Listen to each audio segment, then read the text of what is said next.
Welcome and welcome back to Pero Comma Podcast. Today we're going to be going over. Actually, today we have a book. Mm-hmm. So today we have a book review for Alien Tyrant by Ursa Dax. Grab a drink, grab a snack, and get ready to laugh. Yes. Join us.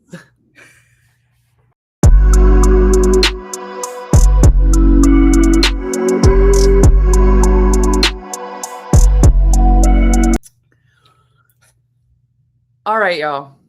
So I think it was in November or October. No, I think it was November. Colette took a little journey into another. Oh, no, it started in September. Oh, okay. So in September, Colette decided to step out of her cozy zone. I don't even want to say cozy zone. I feel like it's a cozy book. She stepped out of Earth. Okay. And started dabbling in alien cowboys. You know, when you say it like that. Started dabbling with some alien cowboys. Mm-hmm. And of course, she had to corral me in. Mm-hmm. But I didn't get to the cowboys. I decided, no, let me see what else Ursa got. Because Colette was like, oh, stop. I just want to point out, y'all, I was fine with my 8 Ursa Dax books about alien cowboys. Liz and her FBI couch potato self, she sit on the couch and just research everything. If she want to find you, she gonna find you. Liz sat there and said, you know, she has 36 books over 4 different series. She has this, she has this, she has this.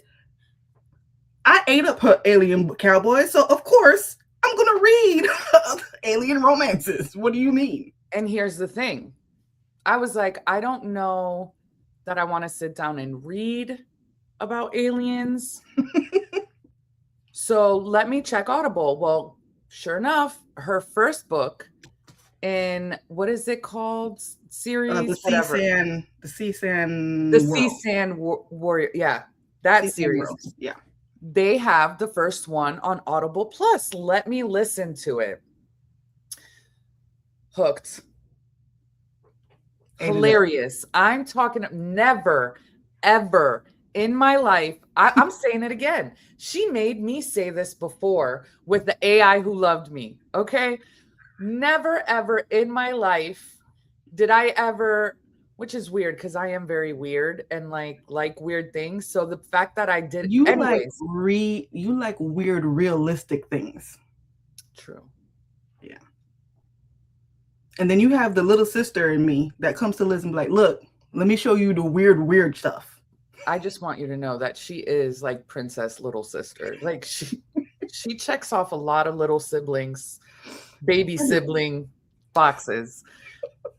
And that's why I love her. We balance each other out. Yes, we do. Anyway, so instantly, like, wow, I'm talking about funny, laughing out loud funny. Because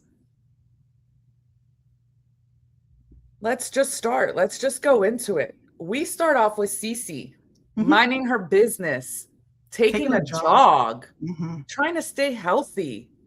You know, she's like, you know what? I just lost the love of my life. I need to make sure that and then she went through a breakup a little bit before, right? Yeah. Yeah. So I just need to center myself, just jogging.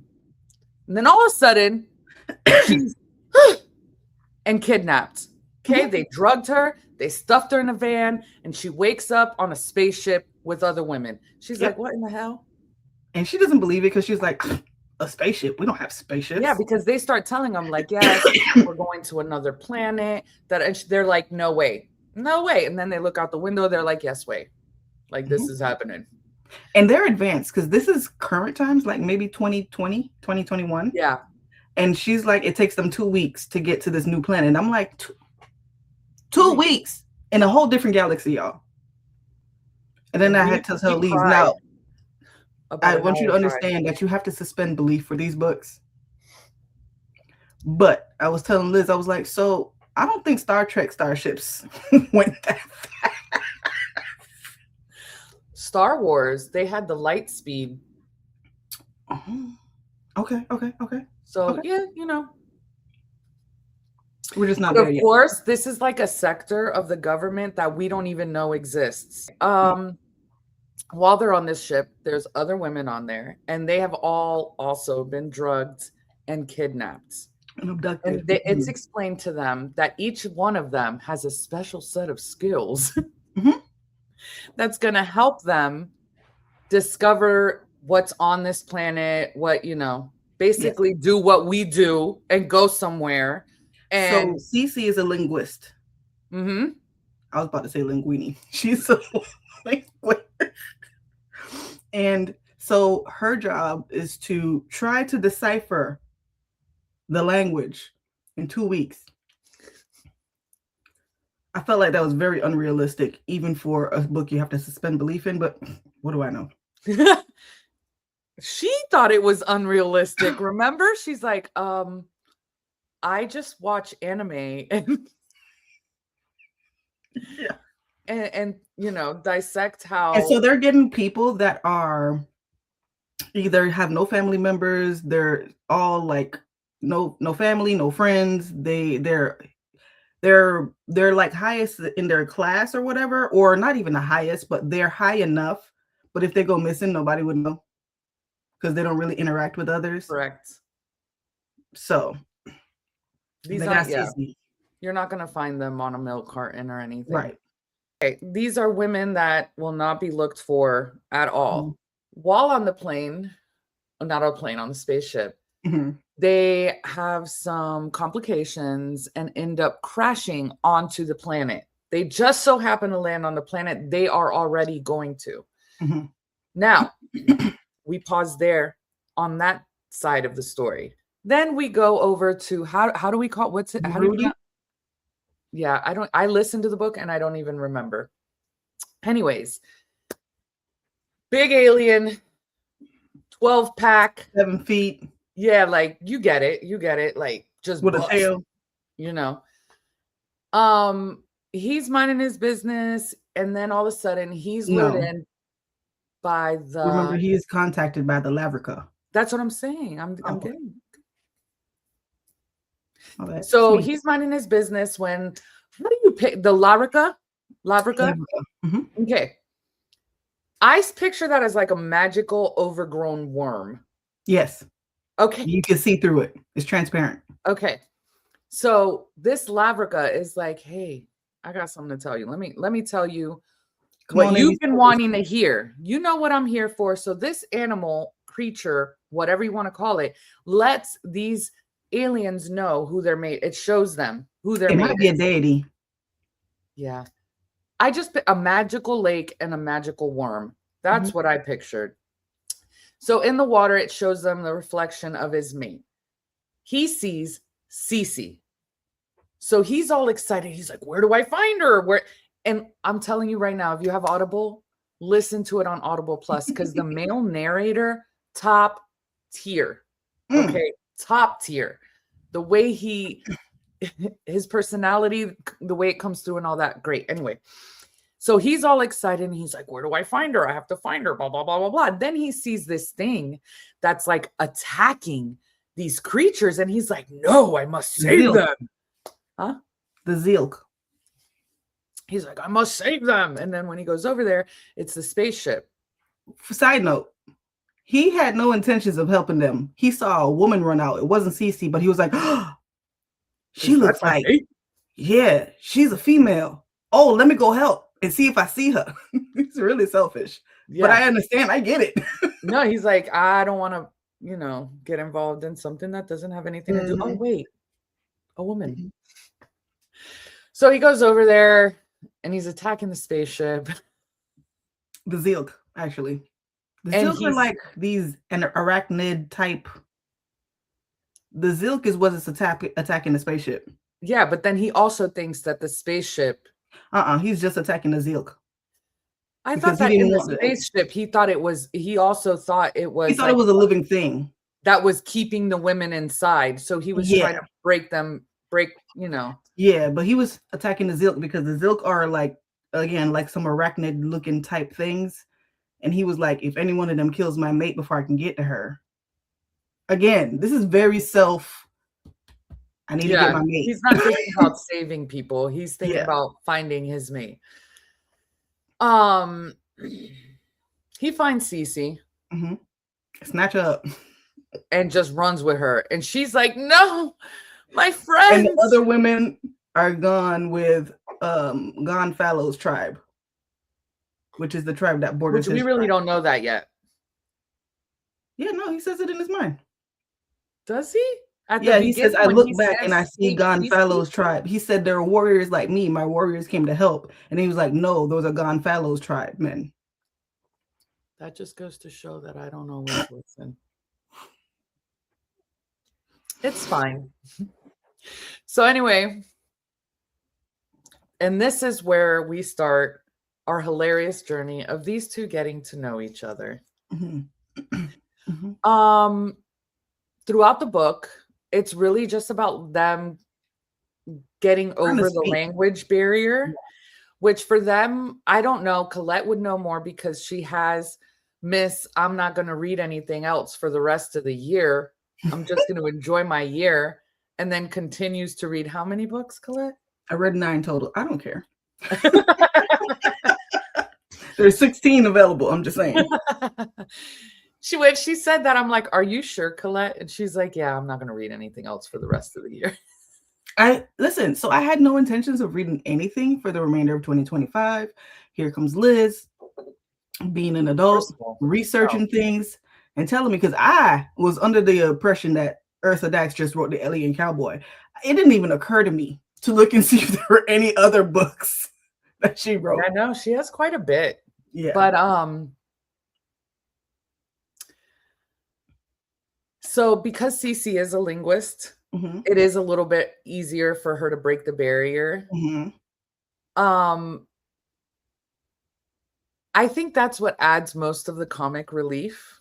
Yes, that's what makes it funny. Yes, is just them, because eventually they do fall for it. Well, he fell, of course. He's like, he knows that's his mate. She has no idea. She just sees this 7-foot guy with 3 tongues. Split tongues, y'all. I don't know if ambidextrous can be used like that, but they can move on their own. That's crazy. Yeah. Well, I think people even now that split their tongue can learn how. Yeah, girl. Mm-hmm. They can learn how to move them separately. Oh, kind of like shaking ass. Yeah. You would say, yeah. Yeah. So, of course, there's more drama. Mm-hmm. Because they also have like a rival tribe. Mm-hmm. Gonfallo. And is that your favorite, dude? Who's your favorite out of the whole series? I know we're jumping ahead. I'm sorry, I read 8 books. Out of the 8, well, Gonfallo was my favorite. Let me just say this. He's not my favorite because he's the most sensible. He's my favorite because he's one of the most ignorant. It's such a great time. It's funny. And then Rozek is also one of my favorites. Is that the crazy one? Yeah, that's the last one I read, and I was like, so this character was modeled after a YN. I don't care what no one says. No one can tell me otherwise. When I see him, he's like one of those young rappers that be wearing like 60,000 chains and got on the back. That's him. I don't care what no one says. I know what I know. But yeah, but overall, Baruti is my absolute favorite because he's the most calm and sensible. Like, he will sit down, and when they all start having to interact with one another, he's okay, well, this is what we need. This is where we need to go. This is how we should do it. What do you say? Oh, okay, he's very good at factoring in everybody else's input and making it so that at least everyone can get something that they want out of it. Whereas the rest of them are like, no, let's fight. So, but continue. Um so throughout that they figure stuff out. She is not obviously made for this world. So there's things that were on the spaceship to help her survive in this world, like sunscreen. Sunscreen. Fun fact. What? So in one of the future books, there's a girl who is a geologist. Oh. And she's looking for rocks to try to make sunscreen. I was like, that's stupid. Why would you use rocks to make a sunscreen? Because you can use the oxidizers or whatever out of the rocks to make sunscreen. I didn't even know that was a thing. I was like, this is so far-fetched. I'm going to Google it. And lo and behold and lo. It's true. I was like, oh. So if anyone tells you shouldn't be reading this because you won't learn anything, that's not true. Yep. You might even learn another language. See what I'm saying? I don't care. I loved it. So they go through this. They go to try to get the whatever she needs off the plane. Of course, the plane, the ship. Keep saying plane. It's fine.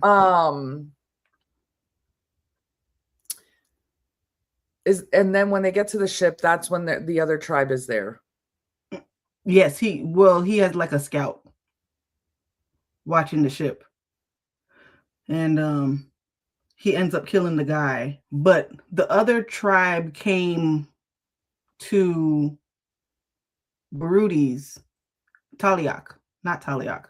I can't remember the other gun, but he ends up dying and Taliak takes over. So whatever. We're gonna say older Taliak. Guy. Yeah. Right? They say him as like older. Yeah. But it's Taliak's tribe because he's the one that becomes the next gun. His tribe comes and they're like, hey, we heard y'all got some women. And he was like, I have one. This is my mate. But Gambarudi has the other 19 or 18 or something. And then they were like, oh, let's go beat them up and take them. This book was such a delight. I really enjoyed it. I love books that make me laugh. The book was so funny. And then they were like, okay, cool. So that's why they ended up going to the ship because she was like, look, y'all gonna fight and everything, but like, I need sunscreen.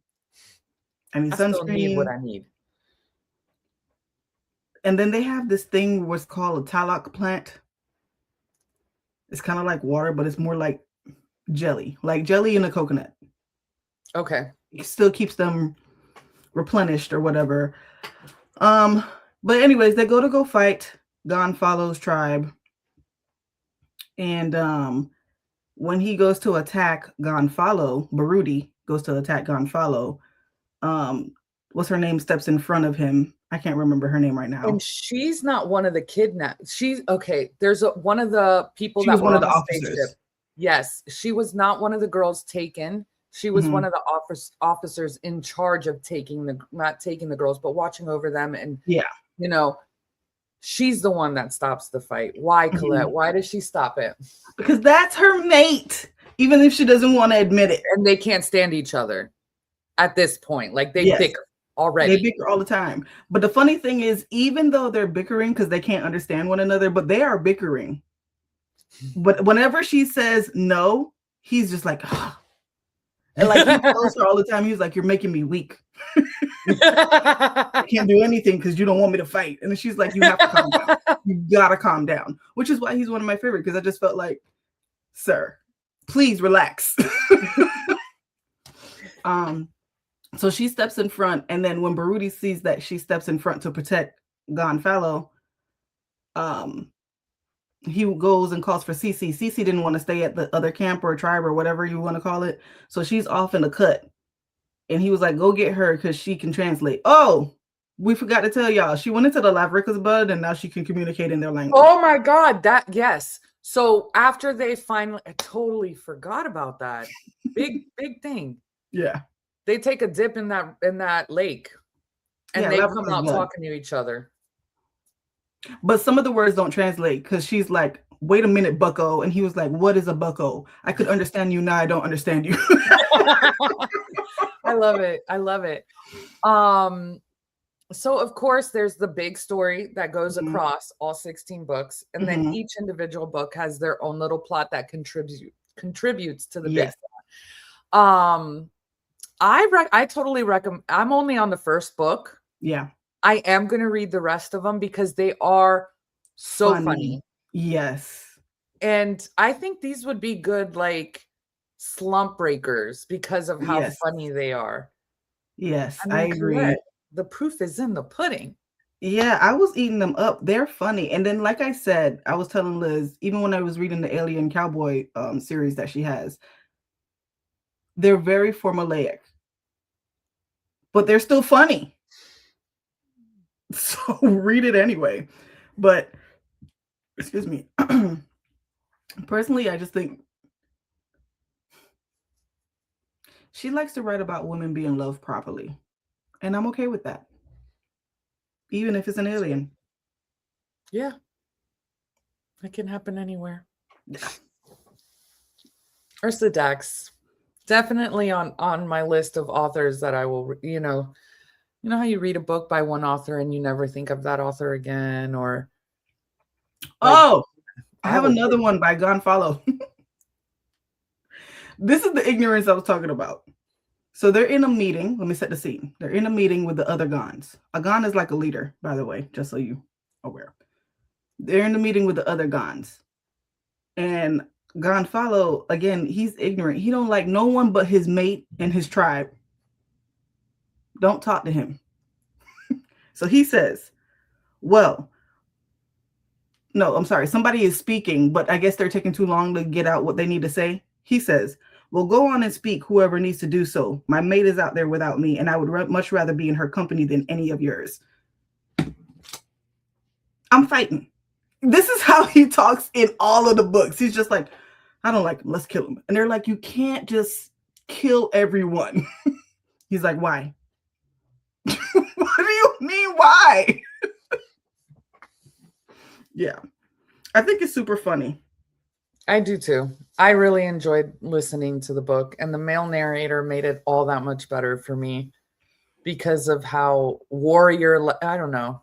Yeah. I don't know. Just the way he narrated that part was really good. I enjoyed it. I will definitely I know that unrealistic things like this might not be for everybody, but if it is your thing, totally recommend. I have not made it to the Alien Cowboys yet. I think eventually I will make my way there. But yeah, if you're looking for a funny read that just takes you away from reality for a bit, this is it. Yes. If you've already read it or you have any recommendations with like any books like this, let us know below. But as of right now, that's it, guys. We thank you so much for joining us for this mini book review on Alien Tyrant by Ursa Dax. Please like, share, subscribe, and join us on all socials, Facebook, TikTok, and Instagram, and we will see you guys next time. Bye. Bye.